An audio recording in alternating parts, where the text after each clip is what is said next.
perché la persona che presento fa parte della mia vita.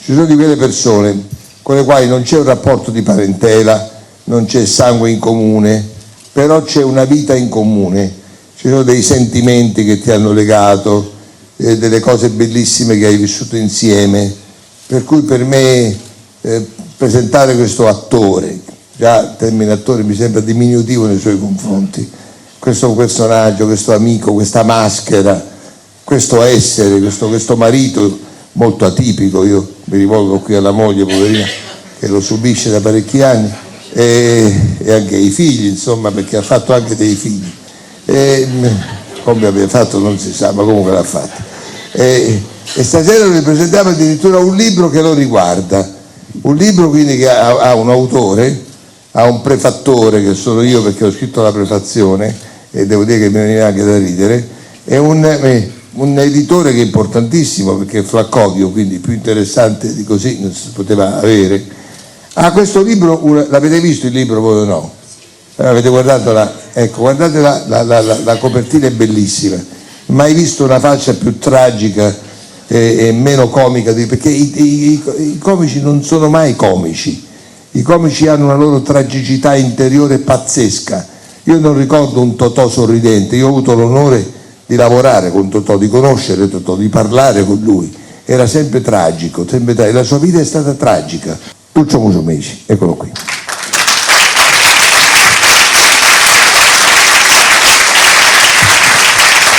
Io dovrei pigiare il microfono, sediamoci innanzitutto, così stiamo bene, e poi questa sedia la cedo volentieri perché voglio chiamare l'autore.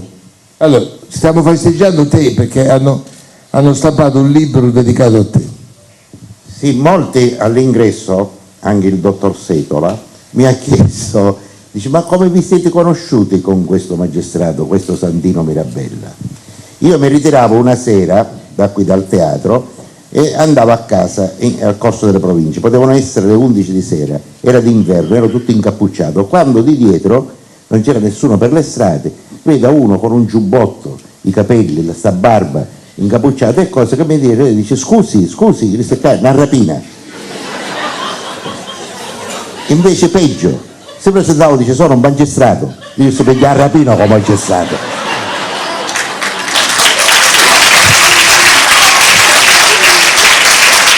Perché oggi cadere sotto le limbe di un magistrato è pericoloso. E questo mi dice, sa, per mezzo di un amico, Paolo Amato che è qua, dice io volevo un appuntamento, dice con lei perché mi interessa scrivere qualcosa sulla sua vita. Ci siamo dati l'appuntamento, ha 2 anni che ce l'ho a casa, che fa ricerche. Allora, Santino Mirabella.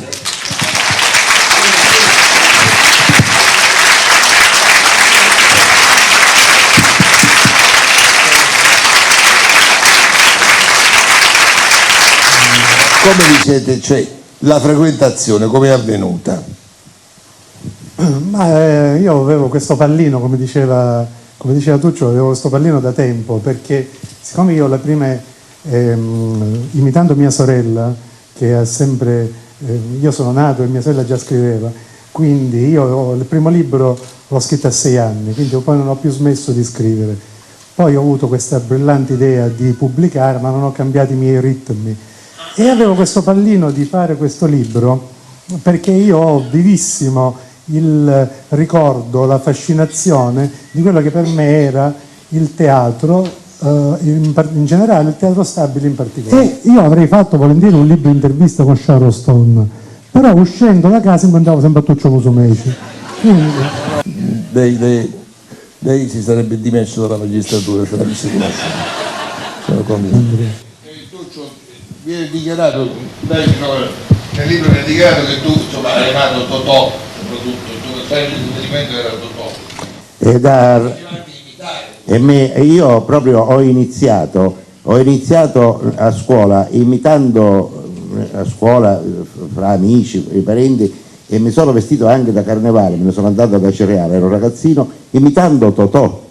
Mi sono fatto un costume apposta, il cappellino, quello di Totò, e lo imitavo anche bene nella voce. lo imitavo benissimo. Anzi, mi ricordo che quando Pippo, tu abitavi in via Vittorio Emanuele a Catania, una sera dice: sai, dobbiamo andare a fare uno spettacolino, ed era la parrocchia di San Cosimo e San Miano, ti ricordi?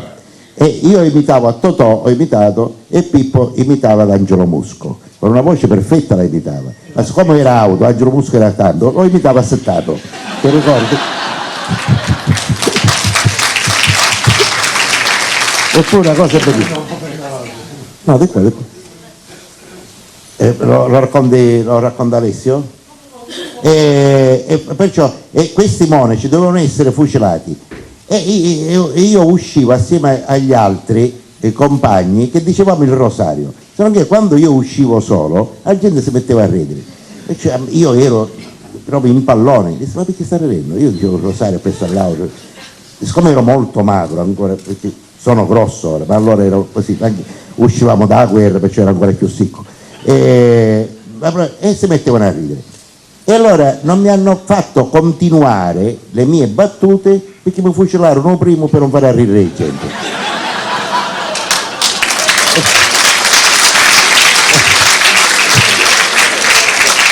E lì ho abbandonato di fare l'attore drammatico. Un po' di spazio, ora gli do spazio attraverso la voce di Alessio Patti, per il quale io fungo anche da porta. Grazie. La mia passione è sempre stata totale. Io mi trovavo sempre nei panni del teatrante, dell'uomo di spettacolo, sempre. Mi ricordo che a me piaceva soprattutto fare l'imitazione di Totò.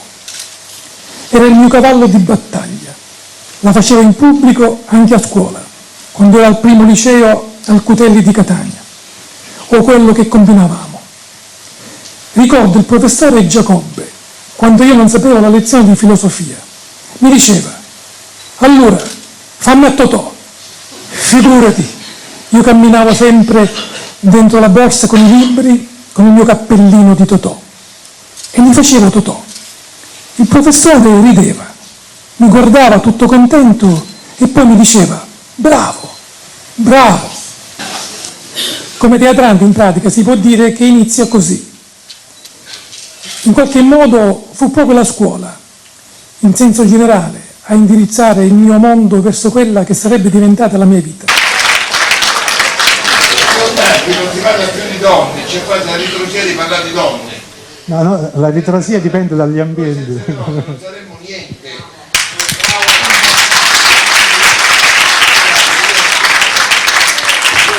Le mie compagne, insomma, uno qualcuno, insomma, quasi tutti sbagliati, comunque però io ho sempre grande ricordo, grande ammirazione, perché senza una donna veramente il sale della tua esistenza. La donna ti fa soffrire ma ti fa pensare, la donna ti fa ingelosire e quindi ti fa sentire particolari sentimenti, la donna ti spinge a fare cose importanti perché vuoi essere meglio nei suoi confronti. Viva le donne!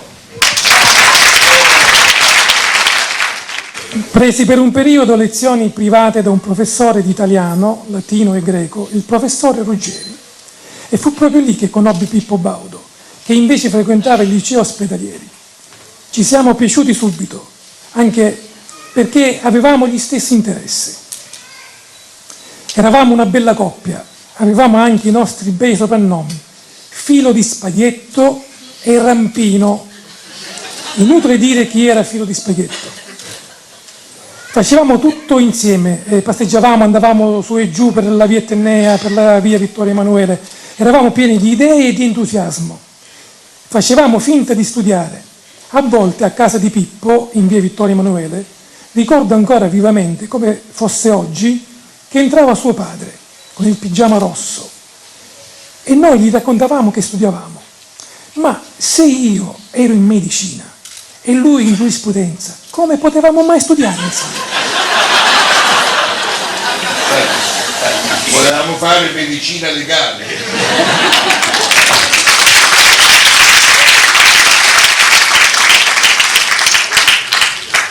Dunque tu hai citato, scusa ti interrompo, perché per noi c'era un personaggio, noi iniziavamo a fare questo mestiere, ci piaceva tanto, avevamo delle grandi soddisfazioni, poi abbiamo fatto anche l'altro spettacolo, perché noi abbiamo fatto l'altro spettacolo. Perché allora a un certo momento abbiamo detto il nostro sogno qual è? Incontrare Nino Lombardo.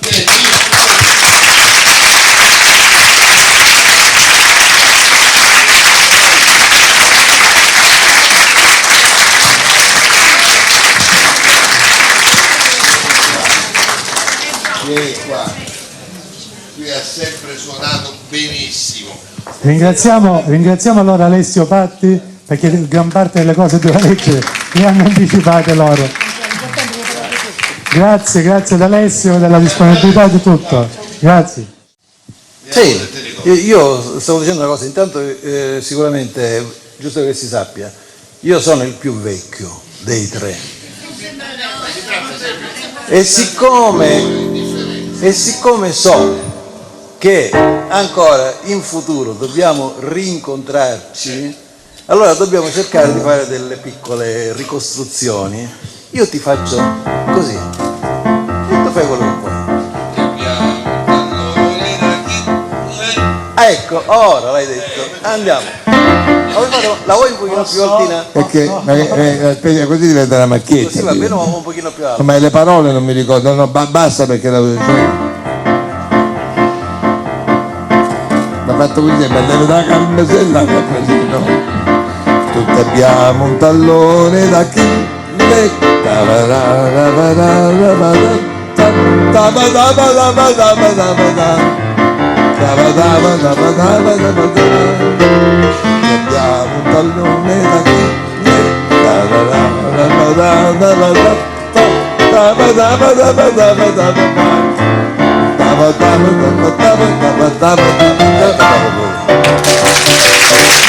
Merci beaucoup.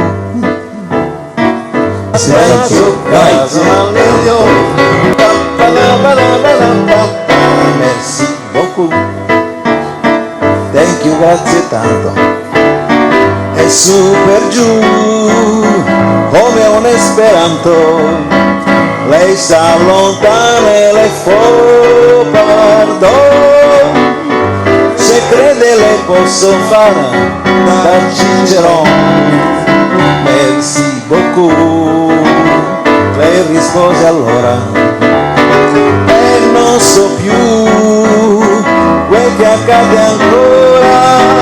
E la villa borghese, la sera tu per tu, uno che disse a lei merci beaucoup, merci beaucoup, merci beaucoup.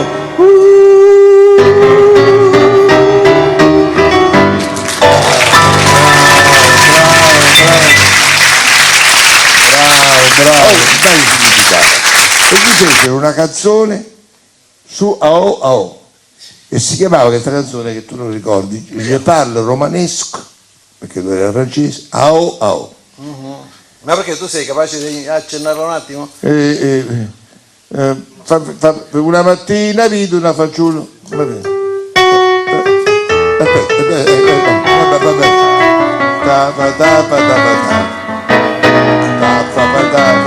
Sai, disgraziato cornuto. Allora, sentite questa storia. Vai. Una mattina vidi una fanciulla bionda, bella snella, un fiore di beltà. Non conoscevo purtroppo il suo nome, perciò la chiamai dopo un po'. Oh, oh, oh. Lei mi sorrise, presto accondiscese, andammo a passeggiare fuori di città. Ma non appena tentai di baciarle la bocca, di terra gridò: oh, oh, oh. Poi la portai in una vecchia panchina che la luna argentava quella, proprio dove una dolce fontana cantava canzoni nell'oscurità. Lei mi disse: tu mi piaci, ma se vuoi me baci parla con papà. Meravigliato all'invito risposi la sola parola che so: oh, oh, oh.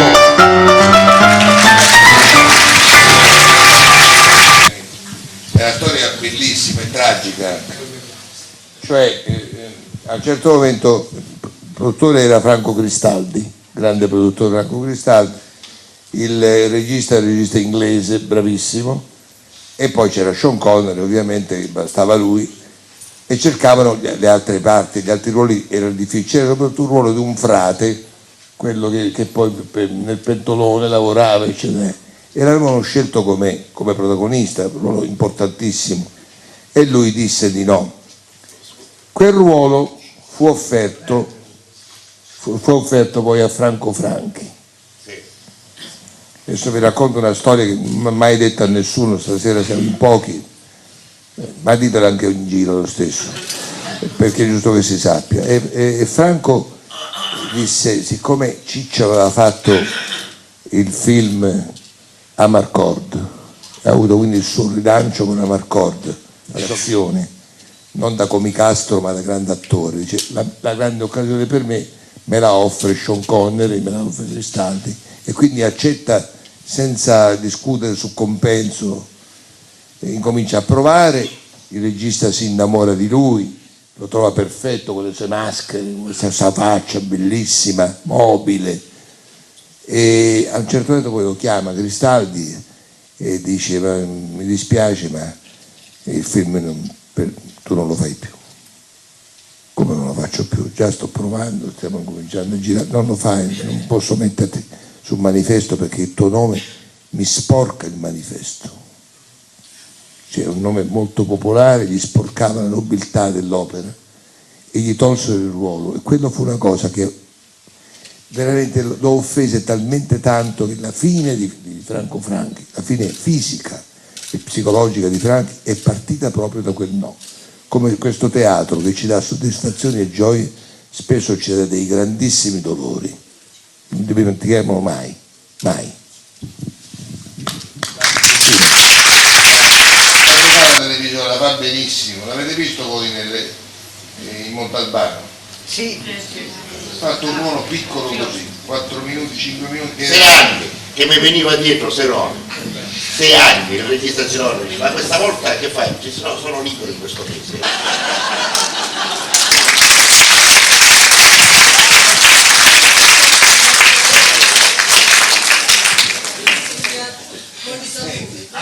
Adesso è tardi, che cosa ne pensi tu alla fine? Che giudizio emetti, che sentenza dai nei confronti di questo personaggio, essendoci entrato in casa e avendolo sentito parlare, dire, per mettere una raccontare? sentenza ci si mette in piedi, no?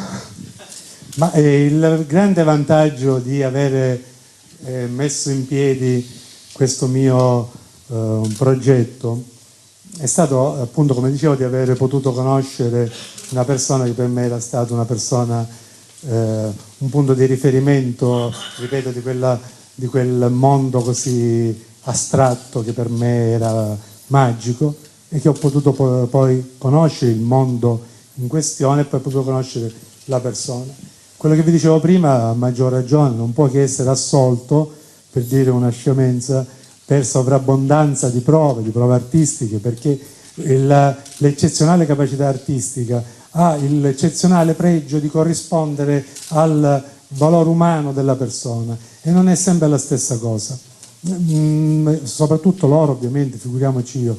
Però dico, spesso capita di conoscere persone dello spettacolo, ma non solo persone dello spettacolo, di qualunque campo, perché come si dice sempre, per essere una persona per bene non bisogna essere necessariamente fare chissà quale ruolo, l'importante è essere una persona per bene nel suo singolo ruolo, quindi non per forza facendo un uomo di spettacolo o facendo il magistrato, qualunque ruolo di questo mondo. Per essere una persona per bene basta essere per bene, queste cose che sembrano delle sciocchezze, delle banalità. E l'incredibile mio accostamento a Tuccio Musumeci è stato che francamente è la persona che vi potete immaginare. Io sono contento di aver realizzato questo progetto, perché era una cosa che sognavo, ripeto, fin da piccolo, di entrare in questo mondo del teatro. Vi salutiamo. Grazie a tutti. Buonanotte.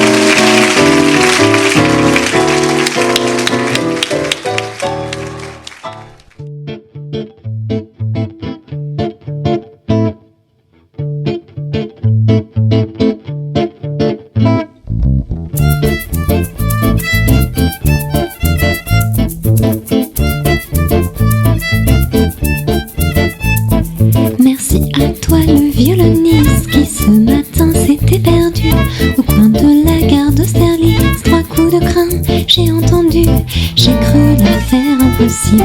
J'étais d'une humeur irascible lorsque tes notes m'ont croisé. Merci à toi le trompettiste qui ce matin m'a apporté sur un beau plateau fantaisiste l'envie de rien, juste danser. J'étais un bon parisien, lassé d'être un citadin lorsque tes notes m'ont touché. Merci à toi le percussionniste d'avoir rythmé mon quotidien. Merci à toi le spécialiste de commet ce qui sert à rien. J'ai le sourire le matin, envie de vivre l'épicurien. 3 notes de cycle et je me sens bien.